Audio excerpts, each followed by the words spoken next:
Welcome back to Par None Podcast, everyone. We have episode 20 today. I'm joined with my fellow fantastic co-hosts, Ryan Hernandez and PJR. Got some exciting topics today, mainly wrapping up the conversations that we had last week, predicting on a couple of the hot topics in the golf world right now. So let's get right into it. What do you guys think? I think we got to start with the obvious. Rahm going to LIV. That's the biggest thing that has transpired in the last week. We kind of we didn't really call it, but yeah, I'm not mad at him for doing it. I'm going to be honest with you. My resent towards LIV has definitely kind of gone away. And it's because it's kind of like, I'm not going to say everything that they were saying when LIV first started has kind of come true, but it's kind of, LIV is kind of starting to look like they were right and the PGA Tour was wrong with all the claims that they were making. So, and then on top of it, Jay Monahan single-handedly tanking the PGA Tour, I personally think the players should sue him, find some way to sue him and hold him responsible and accountable for this stuff, the backdoor deals and stuff like that. But Rahm going to LIV, I mean, that's huge. And especially if Finau goes with him. First off, that's going to be a strong team. I actually took the time today to look at all the LIV rosters from the teams and actually do my due diligence on that. But he'd have a really strong team. I think he's going to have a stake in it. I think Callaway's going to partner with him. I think they're going to start using Top Tracer. Rahm going there is bigger than them just getting Jon Rahm. Rahm going over there is them possibly even getting Callaway, the first manufacturer, to partner with them, getting access to all the Top Tracer technology and all of these things. I mean, it's a big move. It's a huge move. What do you think, Brian? Yeah, I mean, I think that's going to be... Yeah, sorry, let me backtrack. I think it's so hard for guys to turn down that amount of money, even for guys who don't need it. Like, Rahm has even said, like, I don't need any more money. But at the same time, like, if LIV plays 12 times a year, plus you get to play the majors, I mean, and maybe the President's Cup or the Ryder Cup, you're like, I got to be gone 17 weeks a year. That's it. I mean, that's a lot of time to be home with your family. So I get that part of it. I mean, there's still like the, social, moral, ethical side of things that you have to kind of land, where do you land on that? I think, I don't know if we want to get into our personal thoughts on that, but I do think that it's easier I just don't think Europeans have the same like hatred for, like there's this American dislike because of 9/11 for Saudi Arabia, and obviously there's some like human rights things going on there as well, but I think we have, like, because of 9/11 we have this very like unitive like thought of Saudi Arabia as the enemy, and so I think it's easier for Americans to be like, well, yeah, we can't do that, although there's plenty of Americans that have gone, but I don't know if that's a thing or not, but that's just what I've noticed. Like, I don't think Jon Rahm probably has that same like thought like that a lot of us do. Though again, and this is not a geopolitical podcast or anything like that, but we could, we could sit here and argue all day of like, what are the Americans doing right now that are just as bad or equally bad, or what have they done in the past? So again, like that is kind of a moot point, I think, at this point, but I think it's hard to turn down $500 million. How do you do that? Yeah, I mean, I think it's a hard hill to die on, going like, oh, you don't want to take the Saudis' money. I'm like, do you put gasoline in your car? Like, you know what I mean? Like, right. Do you have an iPhone? I'm not justifying any of these things, by the way. That's not what I'm saying here. It's like, sure. It's really hard to die on that hill while you're still a heavy consumer. You know what I mean? You drive a car, everything. I mean, it's just, it doesn't make it right, but like, it's unfortunately just one of those things you kind of have to look at and say it is what it is. That's just where the money's coming. And the question also should be, where would clean money come from? Right. That's a good point. Who could start a golf league that could pump that much money into it, or any money at all for that matter, and it'd be squeaky clean, and they don't have any human rights violations track record at all in the history ever? Yeah. I mean, again, not justifying it, but I'm kind of done. When I see that argument now, I'm starting to get a little bit like, you think this through a little bit more, and you're going to realize that this isn't really an argument to not go over there. You know what I mean? Yeah.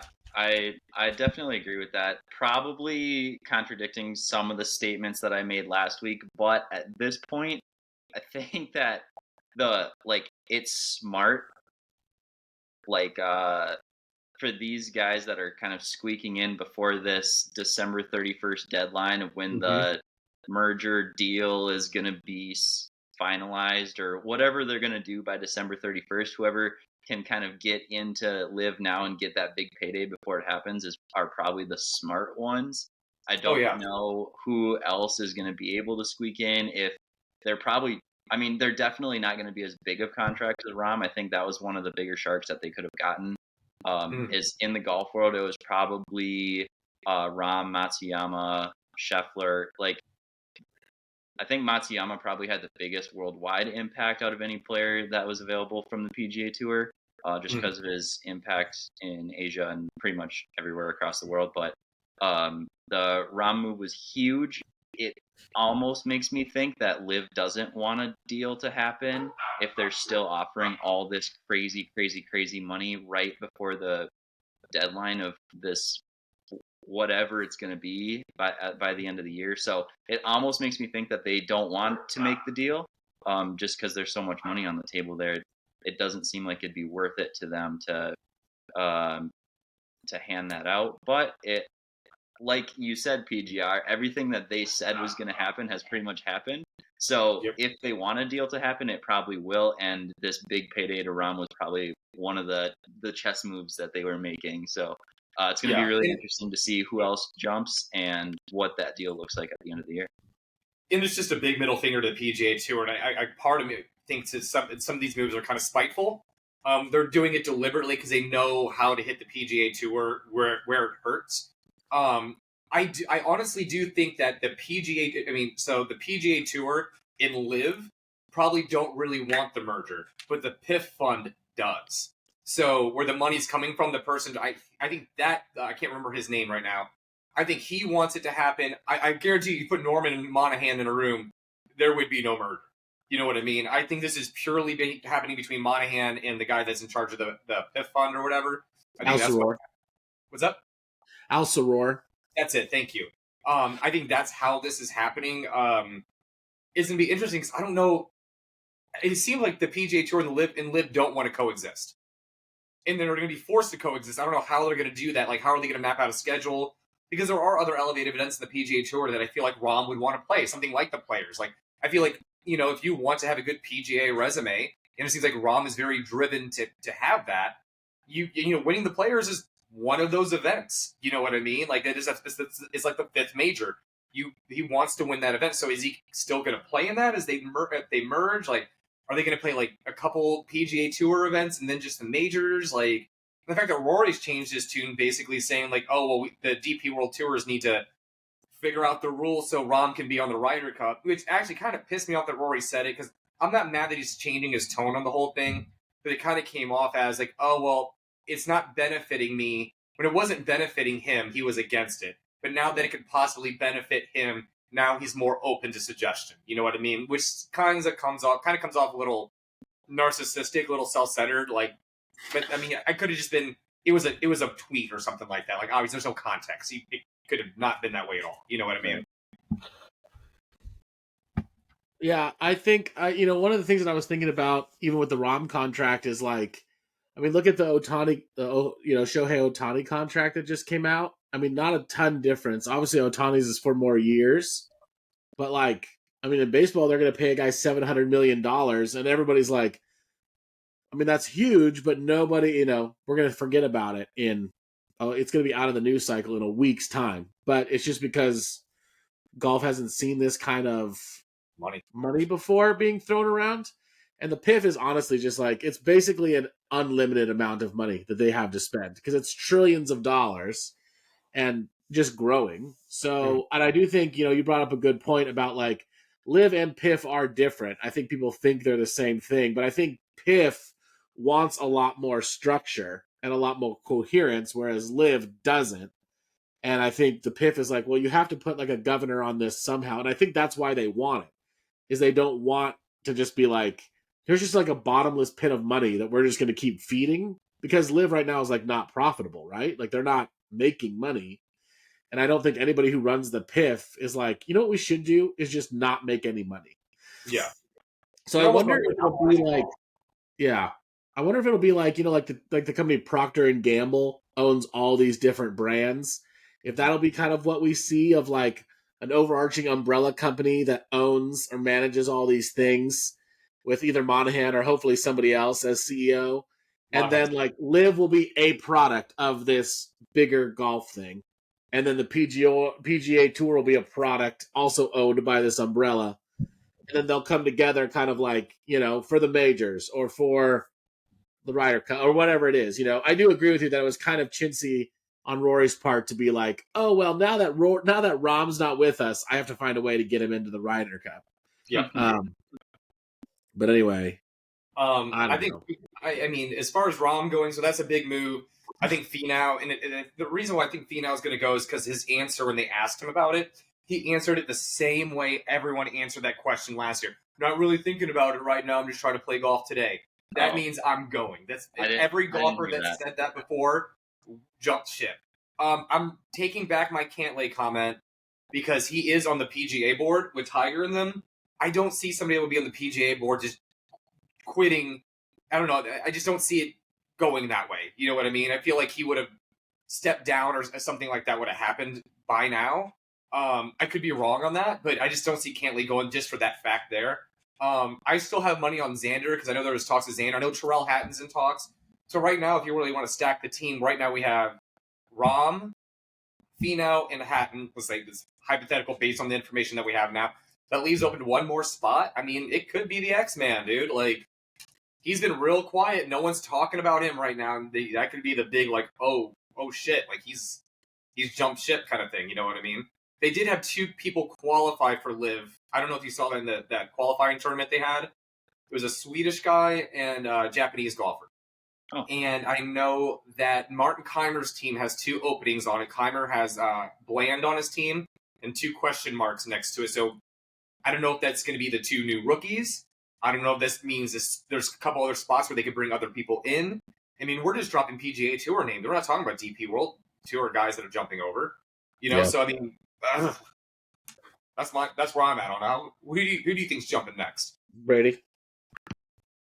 Well, based on the names that are floating around now, we got Cantlay, Finau, and Xander are the 3 that I heard, and then I didn't hear Hatton, but I definitely agree with you on Cantlay. I don't think that he's going because the XM radio show that I listened to on PGA Tour Radio, I heard that there's like some people on the board that say that he's calling all the shots on the PGA Tour, and like they really like don't like what he's doing, and he's going about it like the wrong way. He's doing it because he thinks he's trying to help the PGA Tour. But I can't, with that information, I can't see him going to LIV if he's trying to call the shots on the PGA Tour. So that could be why Rory stepped down. Because remember, Rory doesn't like Cantlay. Yes. So Rory stepping off of the board, that is very interesting. I did not know that.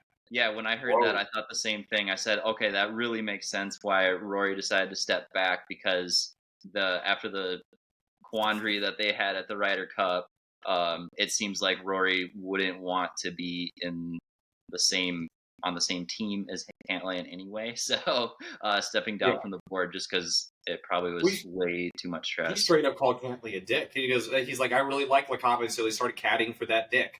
That's like literally what he said. You know what I mean? Like, that's not me. That's like, you can look that up. Makes a alarming amount of sense now. Yeah. So Cantlay's really. Why is Cantlay running stuff? I feel like he doesn't have the veteranship. I know. So Ryan, I know you want to say something. Sorry, I'm not trying to cut you off here. But it seems like they go to like a veteran, like an Adam Scott would make sense. You know what I mean? Like Tiger makes sense. Rory made sense. Spieth makes sense. Cantlay, I'm like, as much as like he's a good golfer, I just don't feel like has that merit yet. Maybe. Yeah. Like I don't get it. Go ahead.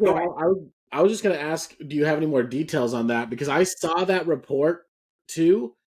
And then, like, nobody really expanded on it. And I was curious, like, what does that mean? Because Tiger Woods is a player director. So how is Cantlay calling shots over Tiger Woods that just doesn't make any sense to me because Tiger was like brought in order to like, give credence to the PGA Tour. I don't know how. I would just be curious of how that's working.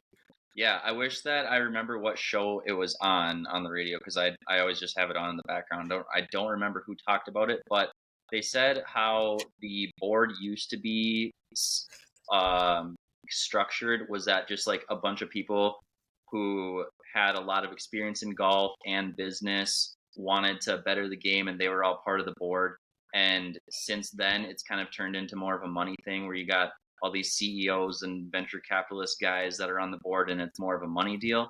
And the way that they described it was that Cantlay thinks that he's very business savvy, and he's just being extremely vocal, like how everybody would listen to Tiger, but that Cantlay is just being the vocal one. So that's all the information that I heard from that story. It's very interesting. Well, Cantlay and that now it kind of makes me want to go back on what I just said was if Cantlay is being that big of a problem, if you want to use that word, for the PGA board, maybe he does step down and just say, you know what, screw you guys. You know what I mean? Yeah. If he's being kind of ostracized by, if everyone's kind of tired of his antics, maybe he just walks away from the PGA Tour and he just starts shit talking them. And it's also problematic because he could walk away and just start gabbing away about everything that was going on behind closed doors. True. Yeah, that is a good point. It'll be interesting. I mean, like, not to say that there's nobody left on the PGA Tour after this, but like if those four guys go, then I mean that's a significant hit to the top 10, 15 players in the world. Yeah, I mean it makes LIV a totally different product. It makes LIV watchable, maybe. Yeah, I mean, I hate to say it, but like what PGR, you said it. I don't know if you said it before the podcast or on the podcast.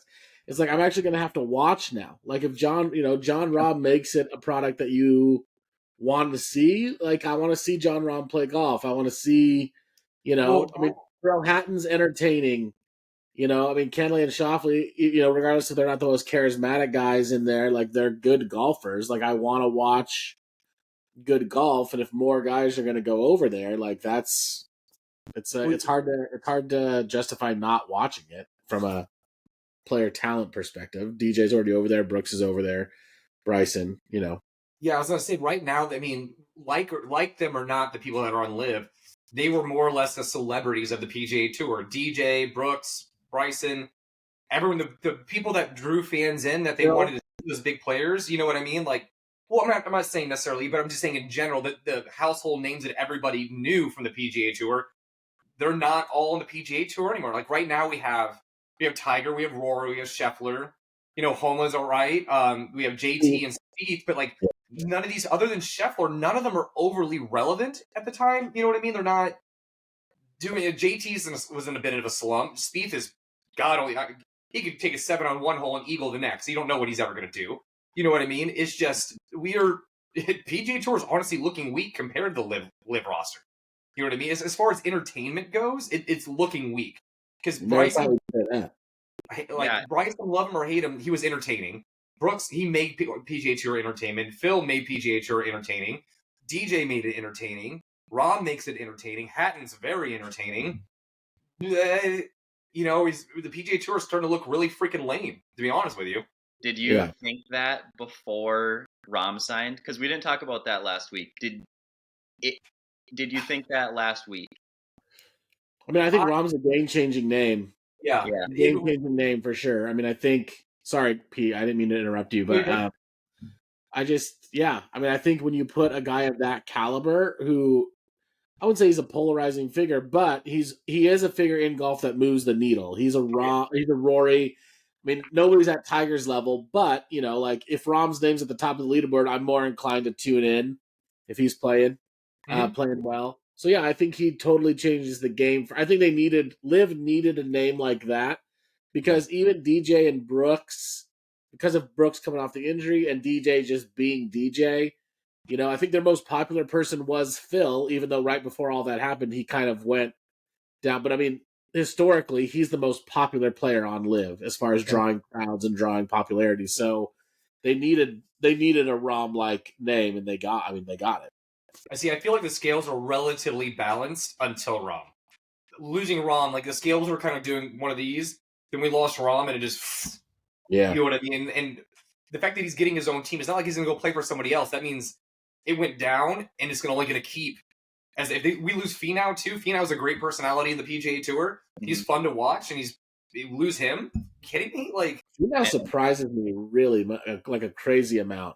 I bet it's because of the lawsuit that he's being sued by his brother and his dad or something like that for like $20 million because they helped fund his career at the beginning of his career kind of thing. Because I don't know if you remember, he was on the Big Break, like one of the first season of the Big Break. Yeah, Finau was on the Big Break. I think, yeah. Oh, yeah, so they helped fund his career. And I don't know if he said he paid, I don't know the whole details of it. Well, it's in Utah, they dropped the lawsuit. And then apparently now they're going back after Finau for $20 million. I mean, it kind of lines up, you know. I mean, I'm sure he could afford the $20 million now, but I'm sure he could afford it a lot easier with a $300 million deal from LIV. You know what I mean? Wow. That's a drop in the pond or a drop in the ocean for him at that point.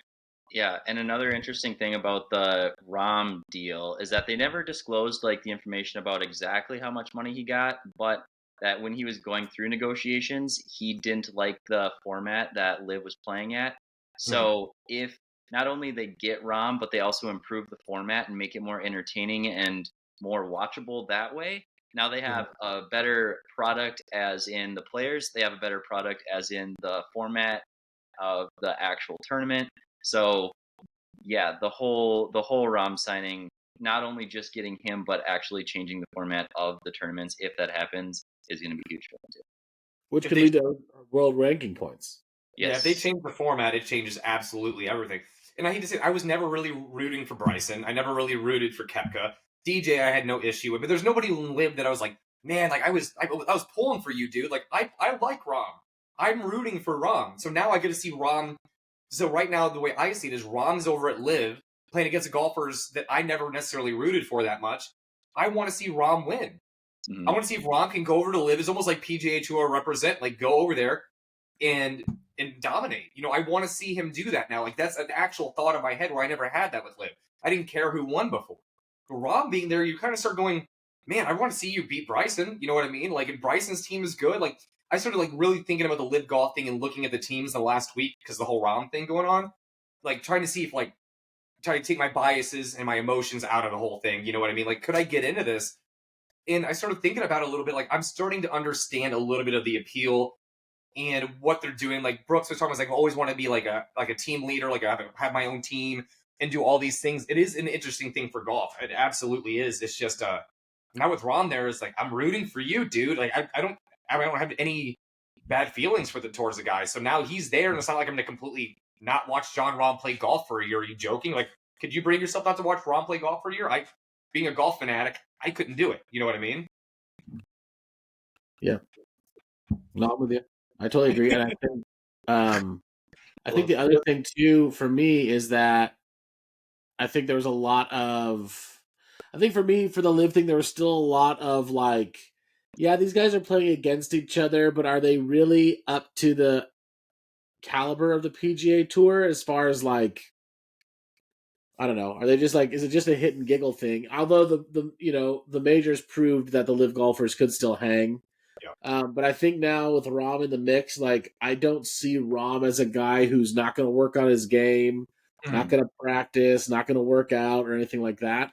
So, if those guys go out and like, Rahm, is they're competitive, then I think it does give leads even more credibility to LIV in that, like, yeah, these guys can still play golf. Like they can still put up numbers as an elite golfer, and stuff like that. If Rahm goes over their rough shot, like Phil did on the Champions Tour, and just win every event he starts, then it's just going to kind of be like, well, you got to think of it. I don't know if that'll happen. I don't see it happening.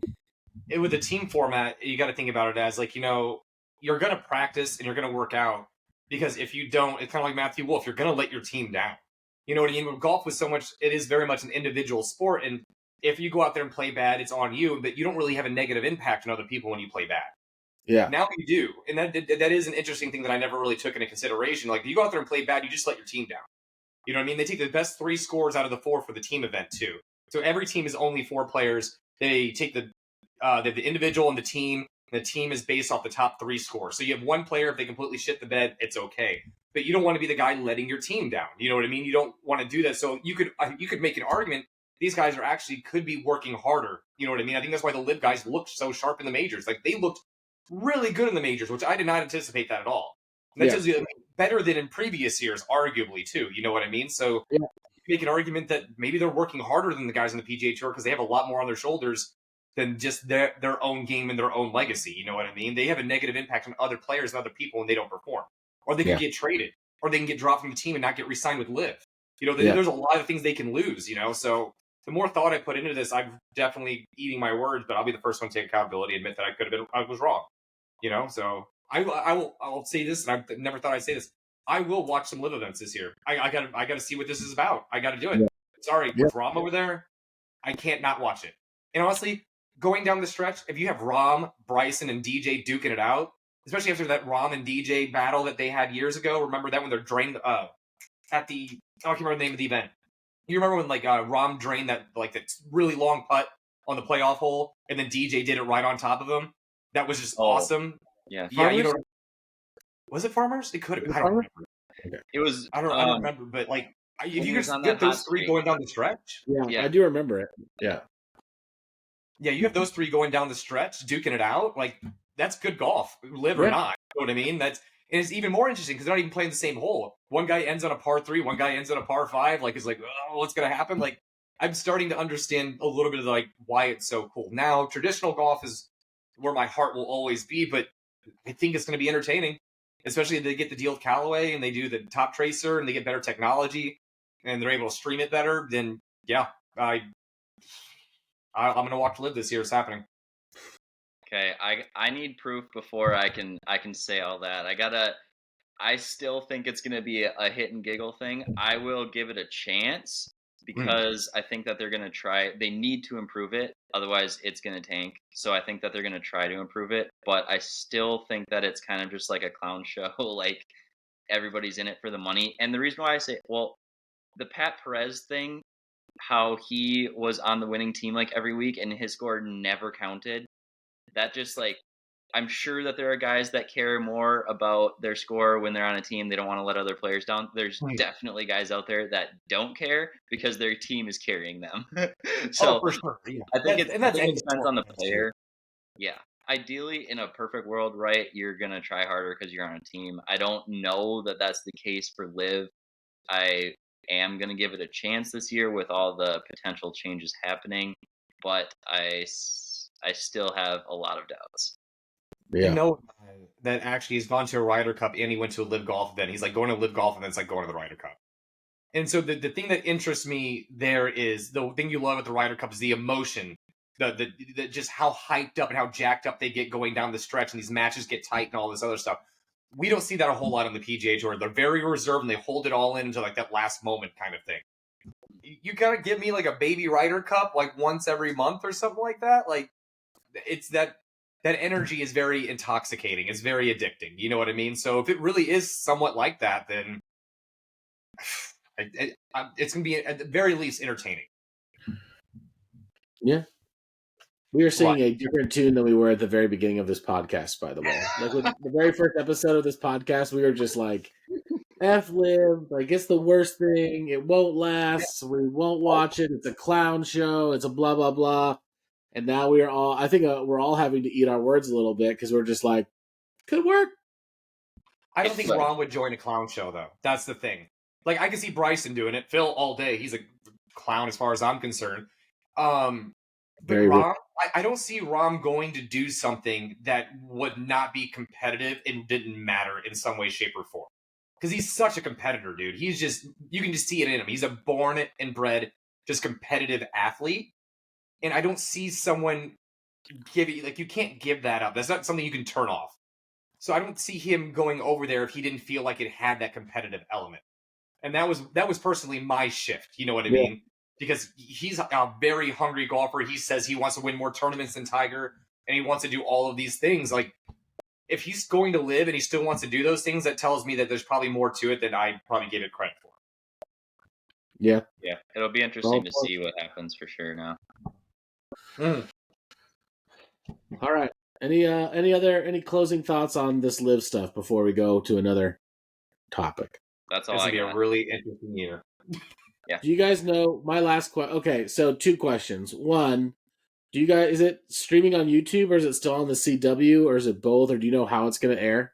I think it went back to YouTube. Okay. I think CW dropped it, or they're just gonna. It didn't, like, when they were doing it on CW, it didn't look as good. Like, it was kind of weird. They had really terrible ratings. I think they're gonna go back to YouTube. But then again, at the same time, you got Rahm over there. You got big names jumping. Maybe they catch a TV deal with the merger. Maybe they get a TV deal. Yeah, you never know. You know, especially the Top Tracer tech. If they get that, like, you get a TV deal. Okay. Second question is, are you guys going to LIV if offered a deal? Like, let's just say, I don't know who has the worst deal on LIV, but even if they offer you that deal, which is way better than any of the jobs that we currently have. Oh yeah, of course, I'd do it. Are you going to LIV? Yeah, absolutely. PGR, of course. Like, they hand me the contract right now. Yeah, if they just came on, if they came on and said, "Hey, like, we'll give you $100 million equal to the worst." I don't know what the worst contract on LIV is, but it has to be better than what you're making right now, I would guess. I mean, if they pay me more than what I'm making now, and I get to play golf, yeah.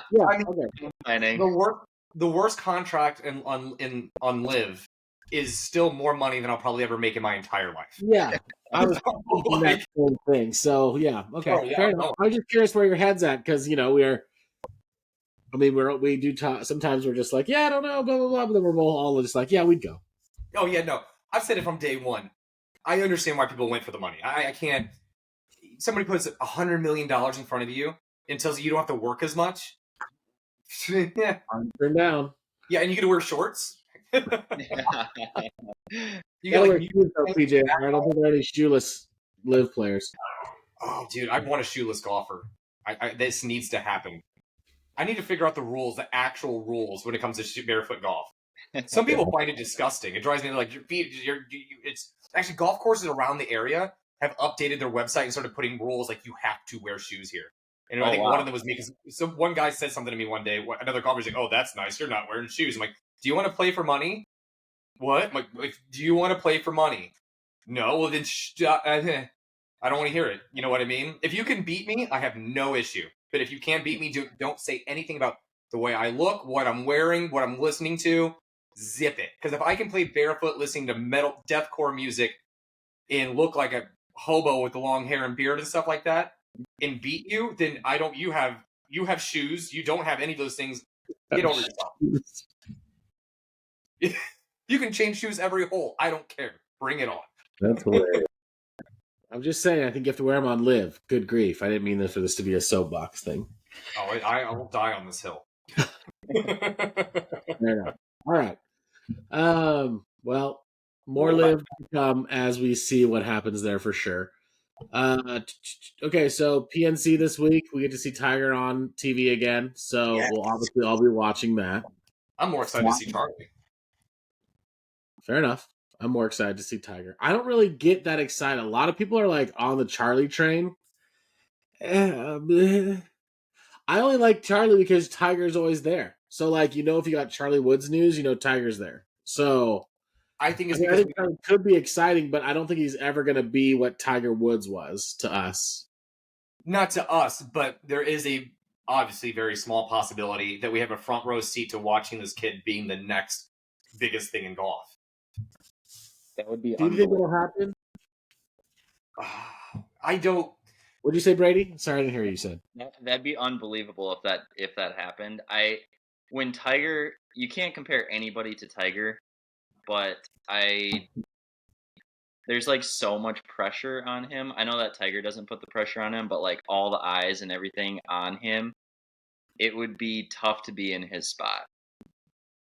But Tiger's done a good job of protecting him from it, from what Tiger has said. And also Tiger is really, like, the mind games that he plays with Charlie are exactly what his dad, I don't think Tiger is pulling any punches on Charlie. If anything, he could arguably even be harder on Charlie than his dad was on him, but smarter about it. You know what I mean? Like, if anybody's going to do it, it's going to be Charlie. He has the best resources in the entire world. And he has amazing genetics while you're at it. You know what I mean? So, I mean, if anybody's going to... If he doesn't at least have a very, very good golf career, it will be somewhat of a disappointment. If he plays golf, say for some reason he decides not to be a pro golfer and does something else, that's a different thing. But if he actually pursues a career in golf, you have to expect that he's going to do some amazing things. Okay, Brady, do you have anything? Because I have a question I want to bring up about Charlie Woods. Right. Is Charlie that good? Like, the reason I ask is, and I heard this on another podcast, and I was like looking it up and got to thinking, like, Charlie is not making the circuit on like the toughest junior tournaments in the country. So it's like he plays these like notable gay events, and like he went to his high school golf tournament, and though I think he played decent for a high school golfer, like he wasn't like setting records. His team won, but he wasn't like varsity won or anything like that. So like, is he that good? Or is he just a good amateur golf? Like, you know what I mean? Like, there are very good amateur golfers, but is he just the middle of the pack in a very good amateur field? Because I know he's still young, so like, I know that. But like, is he on the verge of winning the junior amateur like his dad did? Is he on the verge of winning the U.S. amateur like his dad did? Like, I don't see that kind of just like dominant skill. Now, that doesn't mean he can't be a professional golfer. I get that. I'm just saying, like, is he that good? Or are we just talking about because he's Tiger Woods' son? I think he will be. And I think another thing, too, with Tiger is he makes Charlie play blades. You know what I mean? He's not letting Charlie take any shortcuts. So I see it as it's one of those things where it's like pulling back an arrow. Yeah, he may be hindered by some of these things now, but when it just, you know, every golfer has that moment. It's different for everyone too. For some guys, it's not until like they're in their 40s. You know what I mean? They say like for some, a lot of waiting for it. Yeah. PGA professionals, they even say like their peak years are between like 30 and 35. Yeah. You know what I mean? So I think when it clicks with him, I think he's going to have more tools at his disposal. And I think he will be overall a better golfer. I don't know what equipment these other kids are playing, but the fact that his dad's making him play blades and his dad's teaching him how to feel things, it does slow down I'm not going to say it slows down the learning curve because everybody's so data-driven and analytical with golf now. I think Charlie's learning it. I'm sure he has that, but I think he's learning it also. He's also having to learn something that other people aren't learning. Yeah. That could be slowing it down a little bit. So we may not see it now, but I think when it does finally click with him, we're going to see some really impressive stuff. Brady, what do you think? I don't like pay attention to all of his scores and everything. I feel like he'll have a successful college career, and if he wants to go pro, like he'll probably be successful just because of the tools that he has available to him.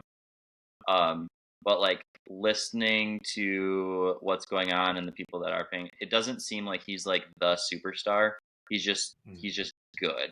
So he definitely could develop into something special. Tough to say based on what he is right now, he's probably just going to be good and successful if he wants to be, but not like a record-breaking, winning every tournament type of player. Yeah. But it's so early. Like, who knows? It's fun to watch, though. Yeah, I mean, there's not really a precedence for it either. Like, I mean, Jack Nicklaus had several sons. None of them came close to being Jack Nicklaus. Arnold Palmer doesn't have any. But I mean, like, yeah, and his grandson is good, but he's not Arnold Palmer good. Yeah, right? he's making a PGA Tour. I mean, any of those guys, you know, like Gary Player, Trevino, none of those guys, even, you know, like John Daly's son may be the best example of somebody who's going to be good. Phil Mickelson's kids are not like golf superstars. You know, I'm just talking about these guys who have been like to the precipice of golf. None of their kids so far have really panned out to be anything. So I just wonder, like, we don't have a precedent. I mean, obviously Tiger was unprecedented too, so maybe his son breaks that mold too. Yeah. I'm just hesitant to get. I think that's why I can't get excited for Charlie as much. Of just like, you know, the odds are not in his favor, for sure. You know, that's super interesting because I've never thought about that before. How on the PGA Tour, I can't think of. I'm sure there's someone out there, but where the dad. Oh gosh, I'll think of the name later. I can't remember it. There's one father-son pairing that I can think of right now. Can't think of the name, but they're okay, I'll think of it later. There is one father-son couple, but like on other sports, in the NHL, there's a ton of sons that made it to the NHL after their father did. And that's not so common in golf. Yeah. So that's really interesting. I've never thought of it that way. Well, and a lot of the sons are better, like in baseball, because that's my the world that I come from. Like a lot of the sons are better than the dads. So like Ken Griffey Jr. was my favorite player. His dad was a heck of a baseball player, made it, played for a lot of years, and his son eclipsed him, right? Like Vladimir Guerrero Jr. is doing the same thing. I mean, there's a lot of players doing the same thing. Cal Ripken Jr., all of that kind of thing. So like, Bill Haas, yeah. So Jay and Bill Haas for sure. So that's, but again, like I think Jay is better than Bill. Like Jay Haas was more successful than his son, wasn't he? But no, Jay his son won a major. Bill Haas won a major. Bill Haas won one major. No shot. I'm 99.9% sure he won a major. Bill Haas won a major? 99.9% sure. That's a high percentage. Bill Haas actually grew up like where I grew up. Like he went to Belleville West, where I went to Belleville West. Wow. I went to Belleville West. Cool. Yep. Yeah, I was only like 0.7 strokes behind his average too in high school. No, you weren't. That really was. I'm just no, he never won a major. Oh, he didn't? He was the FedEx Cup winner. That's what it was. Which is insane, but yeah, he was the FedEx Cup winner in 2011. His best finish in a major is T5 at the 2017 U.S. Open. But yeah, he's never won a major, but he has won 6 times on the PGA Tour and was the FedEx Cup winner, which is absolutely insane. Yeah, no, he had a good streak of golf for a while there, and then it was kind of like Duffner. It just kind of, which by the way, I miss Duffner. I miss that man. He was like my favorite person to watch. He was. What happened to him? He just fell off the face of the earth. Hot, dude. He got so desperate to learn how to get better at putting that he was learning how to breathe like the sniper shooters do before putting because he couldn't handle his nerves. It's a lot to think about. Dude, could you imagine get your breathing right before you hit them? No. Gosh, he was fun to watch. So smooth. My God, he was so smooth. No emotion ever. No. I do think. Okay, so just so you guys know, we can wrap up this real quick. But Jay Haas has 9 PGA Tour victories, 18 PGA Tour Champions victories, and was the Champions Tour Rookie of the Year, the Charles Schwab Cup winner twice, the Champions Tour Money List winner twice, Payne Stewart Award winner once, Bobby Jones Award winner, and the Champions Tour Player of the Year twice. So, and he has better finishers in majors than Bill does. He won 3 senior majors. So, wow. Yeah. Jay Haas for the win. I love Jay Haas. I don't know why. I was a big fan of Jay Haas as a kid. I don't know why. That is a random one. Anyways, all that to say is I don't think Charlie will be as good. I don't think anybody will ever be as good as Tiger Woods. But I just, kind of like with Brady and LIV, I need to see a little bit more proof in the pudding from Charlie besides like notable gay tournaments because I don't think those are that big of a deal for junior golfers.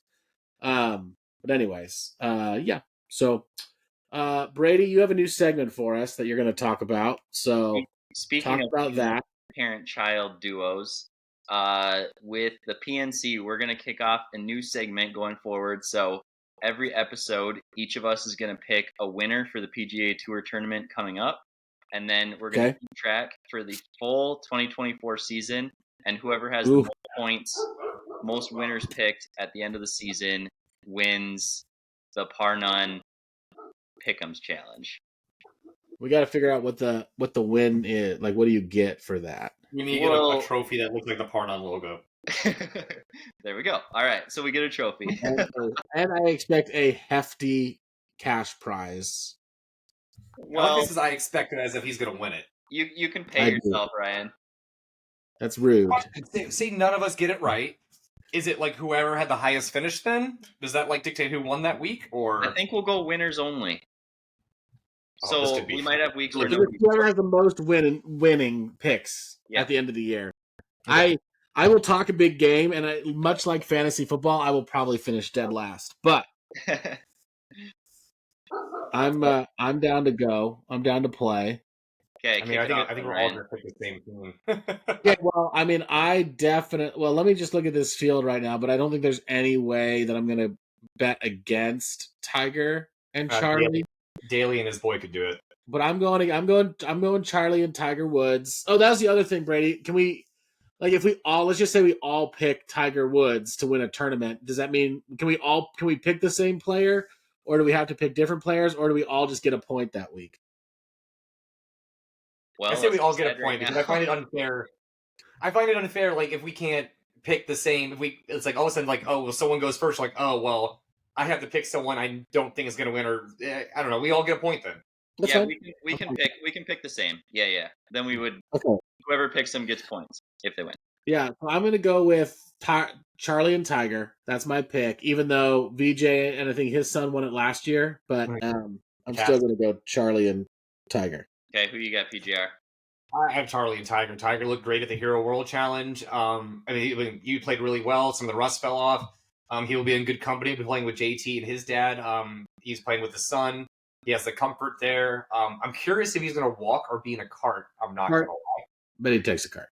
But I think other than the dailies, I think they just have a better advantage over everybody. Tiger's hitting the piss out of the ball. He's showing form. Charlie is getting longer and he's getting better. I don't see how they don't win it. You know what? It's almost criminal if they don't. Like, it's theirs the take as far as I'm concerned. Yeah.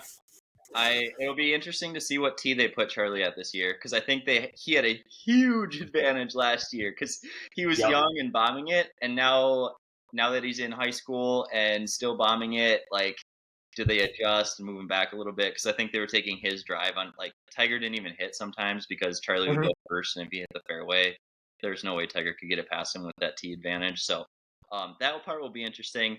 I don't want us all to be tied after week one, so I am going to go with the dailies. I want Tiger to win.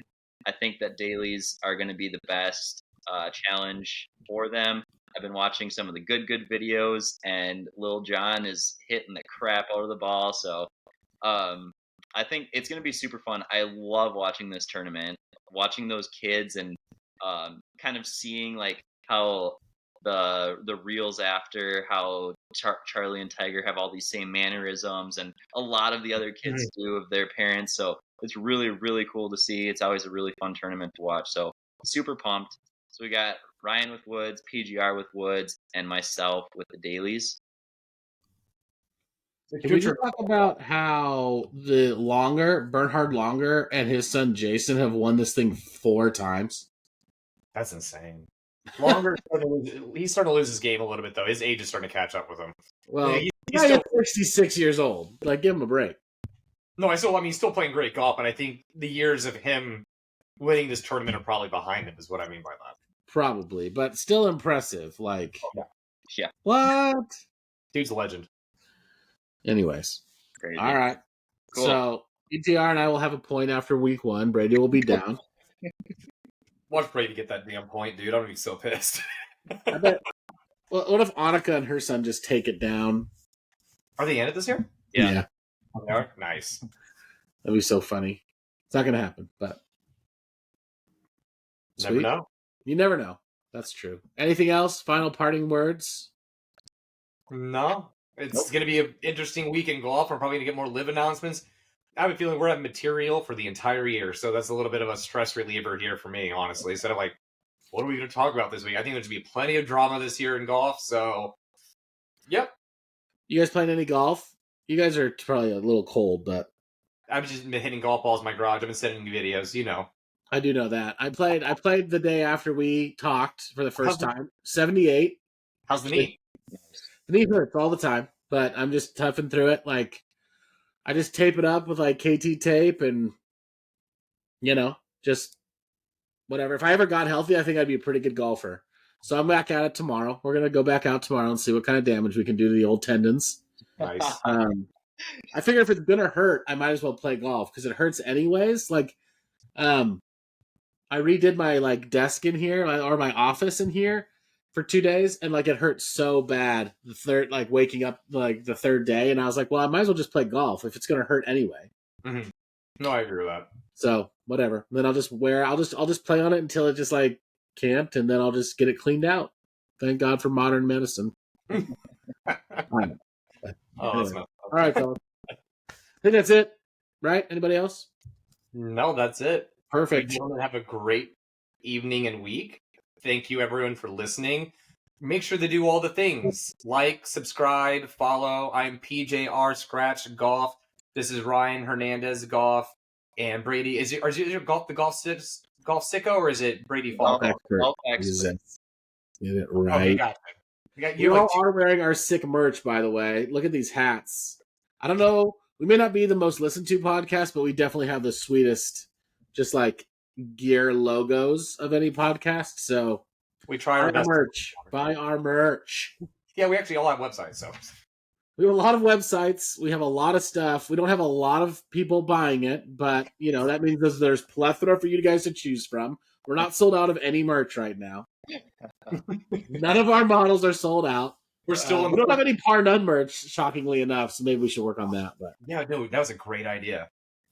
We need to put our drop. We need to send you the websites for our thing so you can put it in the description so people can click on it if they want to. Yeah, let's do that. Wait, Brady, can you sell your hat? Do you sell your hats? Right? Not yet, but it's in the works. Okay, perfect. All right, so don't buy any Brady's merch because he doesn't have any yet. But you can buy our merch until Brady's is available. Solid. Sweet. See ya.